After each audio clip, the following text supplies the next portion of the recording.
มาสูงพี่น้องผู้ปันแห้งสื่อข่าวเส้นมีเดียวเขาดังสิ่งนะครับเนาะเมื่อในก็แม่นงานในวันที่23เดือนธันวาคม25นะครับปุดาเนอร์รายการข่าวขาตอนได้ก็เตียวข่าวลือนะครับอันเลื่อนแรงเมืองใหญ่เตรียมต่างลงเนสื่อโซเชียลตัวเก่าในวันที่22เดือนธันวาคม25นั่นนะครับนั้นมันใจเตรียมต่างลงไว้ว่า SSPP โคเขียวนะครับเนาะตีออนโหกวนเมืองในปื้นตีอัน SSPP เขากุมกำเสร็จแล้วตีกำแถมปันหาซึกว่าอยู่กับ SA ไล่เจเมืองกว่าเปลี่ยนตั้งกันและหาลงปองจึงมักมันปันเนอร์สัพพาว่าในค่ะเนาะอันได้จ่องเจอเตยาก็ในปื้นตีในพื้นที่อันพี่น้องเขาอยู่ในพื้นที่ SSPP ซึ่งนั้นจ่องมีข่าวลือจ่องได้ยินกันหื้อในก็อย่าลืมความเมียนมาปันอีกหนึ่งนะครับเนาะซึ่งวันให้ SSPP โคเขียวภายกรมาติเงางุนวันให้เขาลาดไว้ว่าลองอันจุ้มพี่น้องปางสร้างอยู่ใน USA ย้อนเมืองและคาไลเมืองนั้นอยู่ดีกรมาติเงางุนวันให้เตะหันลีกำแถมปันแห้งอยู่ย้อนเปิดซึกว่าอยู่ใน USA ในเขามีเงินมีดังคัดเสามียังไหมเขาไลเขาเปลี่ยนอ่ำสุดอ่ำพ้นในแหละเปลี่ยนหื้อเปลี่ยนในขณะอยู่ดีเขาเจ้าก็มีเกจูกลุ่มมุนเดอร์ SSPP เสียมกะเขาเจ้ายังมาขามเจ็บลูซุ่มตายตังจอมเฮาขาตั้งน้ำพ่องเบอร์ล่ำลึบจุมซึกป่นเปลี่ยนนาทีเสียแซดเขานั่นในเขาอันนี้ได้ก็เป็นตั้งภายเดินแรงเมืองใหญ่อันใกล้ๆเตรียมลอง SSPP เขานั้นมาเตรียมนะลองในจ่องใจเตหืออันใจเตหืออันนี้ได้ก็ใคร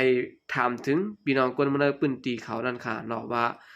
เพราะว่าใจเตในก็มาคอมเมนต์นะเนาะนั้นก็บ่พี่น้องเขายินข่าวมันว่างแวงอยู่ในก็มาคอมเมนต์บนพ้องนะครับเกี่ยวกับในเจ้าซึกใจสู้สืบลาดว่าพอเฮามาวนด้วยได้ก็ตามมุกจุ้มปาติมาสูงจึงได้เอาขาเตลอดเพคือเปิ้นเขาตึกเฮานั้นเพราะว่ามีจุ้มพี่น้องว่าอยู่ USA โอ้ยหลีเฮาในซึ่งเปิ้นได้พร้อมกันหิบตึกหรือเฮาเที่ยวก็เปิ้นนั้นตาหาจุ้มเฮาปฏิมาสูงจึงได้ตีอยู่กว่าไล่ข้าวหึงสิได้ลอดเพเขียนซึกกุมุกุจุ้มอยู่ที่สุนโตคาเกาหลีอยู่ที่มุกจุ้มปฏิมาสูงจึงได้เฮาคาและกวนเมืองปื้นตีเฮาค่ะดึกโดกำแถมปันแห้งตาเตไลจุกมันไว้ภายพี่น้องโอ้ยหลีเฮาตับซึกว่ากูโจกูยามอยู่ว่าไหนค่ะสืบรับแทงว่าภายนาเมื่อนาภูเก็ตเฮาปฏิมาสูงซึ่งได้ SSPP อันเตปอเป็นมาแทงนั้นก็เพราะว่ามีพี่น้องอยู่ USA โหมงำไว้ในซึ่งเขาตื่นอยู่ยุ่มยำว่าเขาเตรียมฮัดตึกเขาฮัดอยู่เซตาก็ปางตึกนั้นเตเป็นทองๆแท่งๆเหมาะกันนั้นก้วยอำว่าภายซึกมาในดังภายโดยได้แรงเสียแซดเขาซื่อในว่าไหนค่ะเจ้าคือได้ SSPP ก็กำแถมรัดว่าเพราะว่าเฮามีตีอิงเฮาเตรียมจุกไหลหึงแต่เฮาเตจุกไหลหึงนั้นเปลี่ยนหือเปลี่ยนข้าวได้ก็หันดีกำแถมปันไหลใจพร้อมจอมอยู่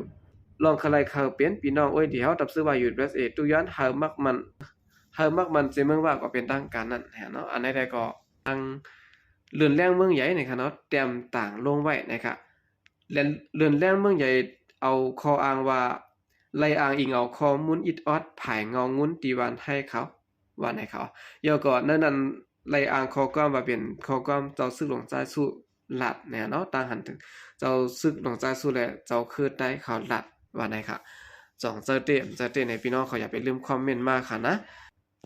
อันนี้ได้ก็ค่ะก็ได้อ้างอิงเอามาที่เพจ Facebook เล่นแรงเมืองใหญ่เต็มต่างเอาไว้จะดังสื่อข่าวค่ะ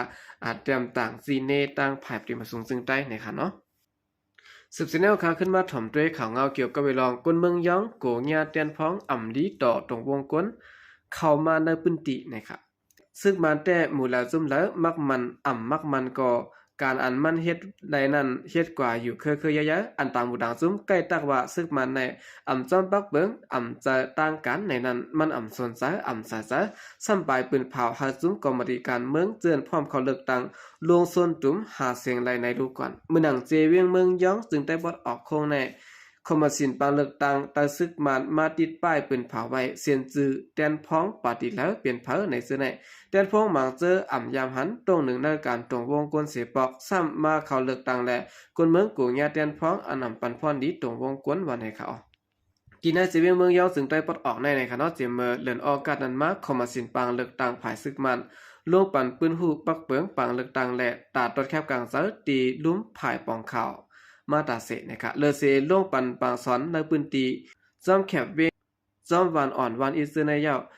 บายจัดรายการทอล์กโชว์เกี่ยวกับเวลองปังเลือกตั้งในออนไลน์ตากคนเมืองย้องขอแทงในกมือในปืนติลาดนี่หนังในดึกส่วนหากวนวันกวนสนกอดด้วยเซียนจือตาปันแคบกลางเสือสังว่าอ่ำป้าจือเจ้าเก่าให้เอาบาเจ้าเก่าเสร็จแล้วต่างยินขึ้นสังเจอว่าเปลี่ยนกวนมือในปืนติเมืองย้องเสร็จซ้ำก่อนมีไว้ต่างตี6เดือนขึ้นเหนือยอดซึ้งให้เอาว่าปูจำซ้ำนะครับเนาะเสร็จแล้วยินตาปันเซนกลางเสือนะครับเพราะว่าข้อมูลเจ้าเก่าพิดไว้ไหนให้เอาปูจำ4ก้าเสร็จแล้วยินแม่ขึ้นนะครับสังเจอว่าเนื้อเส้นสายไม้ตาปันเส้นกลางสายปางเลือกตั้งนั้นป้าจื้อกวนอันอ่ำกึ่งดีป้าในซึ่งเอาไว้ปูจำ4เสร็จแล้วสารคัดไล่อยู่วันนะครับสังเจอว่าอ่ำใจกวนไม่ได้พื้นที่เสร็จแล้วถึงไว้ในเมืองย้องซึ่งให้วันกันเอาไว้ปูจำ15นะครับเนาะยินไว้ตาตอนแคบกลางสายลงนาไหลนะครับตายินไว้เส้นในวันที่17เดือนธันวาคม2565ให้เป็นวันเดือนสุดเป็นเผาไว้จังไหนนะครับเนาะก็ป่วนมากครับเนาะบางเลือกตั้งอันซึ่งมาเตียวอันนำจัดเฮ็ดปี2025ในอำเภอเตยาวปอกเหลียวแจกไว้เป็นตอน1ตอน2ตอน3นี่แหละเมืองยาวในเตป้าในตอน2ในอูโมวินภูมิปุนพรในคอมสินปางเลือกตั้งกิ่งเพชรเมืองกิ่งเพชรเมืองยาวลัดกว่าในรายการทอล์กโชว์นั้นหนังในจอมหนังเซียนจื้อหนอแตนพองในเมืองยาวในเตแจกไว้เป็น2ตอนนะครับในตอนเขาเลิกไล่เผาเป้กินขาดนั่นได้ก็เตป้าไว้ซื้อหนอแตนพ้องสภาเจเวียง3เกาะนั้นเปลี่ยนใจปุนสีปฏิสังสีนางขันค้ำเขาเลิกในปฏิเสธเพิกและอูกิโลอำนั้นปีโอนะครับเขาเลิกในปฏิมุนแดงขึ้นอยากอาขะนะเนาะเซนซื้อหนอแตนพ้องสภาคนเมืองซ้ำมีไว้ใจขนค้ำปฏิเสธเพิกใจอ่องค้ำปฏิสังสีอูมินหมอกปฏิเศร้าคือพร้อมห่มและอูอีกี้ปฏิ PPP นะครับในเส้นสื่อหนอแดนพ้องสภาเมืองใต้อันเขาเข้แข่งลายนับวากซ้ำปาไว้จื้อใจคิดน้อยกวนเมืองย้องในคณะเตเขาเลือกตั้งในปริสือเผิกในปืนเผาไว้ในวันที่19เดือนธันวาคม2525ไว้นะครับเมืองย้องในเจียมเมืองปานซึ่งมันยึดเมืองมาเข้าดังจำ5ปีในสิแลการคุดแห่คุดค้ำห่างหายมาเหลือเก่ากวนเมืองได้ก่ออำหันดีจอมเสตะอันคุดค้ำอยู่ซื่อนั้นซ้ำเป็นกวนมีอานะอ่อนจัดการหลายๆปฏิยันที่เขาเลือกตั้งซึ่งในก็เปลี่ยนสายเดียวกันกล้วยและกุนเมืองยองกูญากุนหยองอาณาเขามายุงซ้ำบานจอมสนแทงไหนนางยิงกุนเมืองยองก็1หลัดนี่ไว้ดังไหนในเมืองยองในปฏิใต้ก็มีเสือเผือกนั่นขายเขาก็เหตุการณ์จอมมันกล้วยใต้ล้อมานั่นขนาดใต้เจ็ดในอเมริกาตีมาเฮ็ดพรดีตากวนเมืองเจิงหือตั้งวันก็ปฏิสังสีเขากล้วยจุ่มสังสีเขาในเขาลงจีแกงมารู้การสังก็มีตีนได้เขาก้วยอันโจเปิ้นเขาวันเขาเวียงมาคุเทคุดคำก็เปลี่ยนเขาก้วยอำเจอใต้เมืองยองเฮาเขาก้วยยาวโฮมมานเสร็จแล้วเฮ็ดติ๊กๆนี่ครับกวนอันเตเขาเลิกตั้งแต้นพ้องซึ่งนั้นก็อำยามหันใจแถมตรงวงกลมาสิบอกซ้ำว่าเตเข้ามาเลิกตั้งในอำฮู้ว่าเขาได้มาปันพรดีหาพรจะโกเขามามีอานะต่อกวนวันกวนสนไหลโดยอำแม่นติแม่นตั้งมันก้วยไหนนางยิงกวนเมืองยองก็1หลัดนี่ไว้นังไหนเตียนพ่อหมางเจอเนี่ยค่ะดึกหามาเลิกปีในก้วยอ่ำยามมาเลิกเสปอกเมื่อหนังใจคิดน้อยนางขันคำว่าซึ่งในอ่ำยามเฮ็ดมาเสปอกค่ะเตมาเป็นก้นลงสิและพ่องามเฮาได้ก็หยาบอยู่ค่ะตอนหนังเหตุการณ์เฮือนยังอ่ำเป็นในก็สังว่ากว่าตอนแคบกลางใส่ก็เตอ่ำเลิกสายปันก่อนนั้นก็นายเอากำมันว่าเอาเนี่ยค่ะตีหน้าปางเลือกตั้งปี2020นั้นได้ก็ปฏิอันเขาแข่งกันในสิเวียงเมืองยองในมีปฏิโฮเซอร์ SNLT ปฏิเซอร์เพิก SNTP ปฏิมุนแรงขึ้นอย่างอาขะแน่เนาะปฏินกยุงและปฏิสังสีปฏิเจ้าคือพร้อมโฮมและดังปฏิโฮมดิโมแครติกซึ่งในเขาปางเลือกตั้งปี2015นั้นได้ก็ปฏินกยุงอันตองซานซูกิเป็นผู้นำนั้นออกเป้กินขาดกว่าหมดวันไหนค่ะบางเลือกตั้งอันเตจัดเฮ็ดในหางปี2025ในซัมมินออนไลน์เตจัดเฮ็ดกว่า3ตอน1ในเตจัดเฮ็ดตา1ปาก2เจเวงตอน2เตจัดเฮ็ดกว่า1ปากเจเวงและเจเวงอันกึดอยู่ซึ่งนั้น3เตจัดเฮ็ดกว่าในคักตอน3นะคะในวันที่28เดือนธันวาคม2025เขาย่ำกลางใน26โมงต่อบ่ถึงวันที่26เดือนธันวาคม2025เขาย่ำกลางคืน12โมงข่าวดัง2เดือนในปฏิการเมืองเขาเตะลงส่วนตุ่มก้นเมืองไล่เต็มตินะคะเนาะก็ถ่อมตัวนั่นค่ะเนาะเขาส่วนตุ้มว่าเขาได้เฮ็ดปันกวนเมืองซึ่งคือเฮ็ดปันอีสังในเขาก็ถ่อมตัวอันแล้วมีพรดีก็เลยเรียบยุ่มยำได้แหละก็เลยเรียบที่มาเฮ็ดกันแล้วค่ะก็เลิกก็นั่นค่ะไม่ได้เป็นม่านไม่ได้เป็นสังก็ยอค่ะเนาะเพราะว่ามันมาเฮ็ดตามเมืองยอง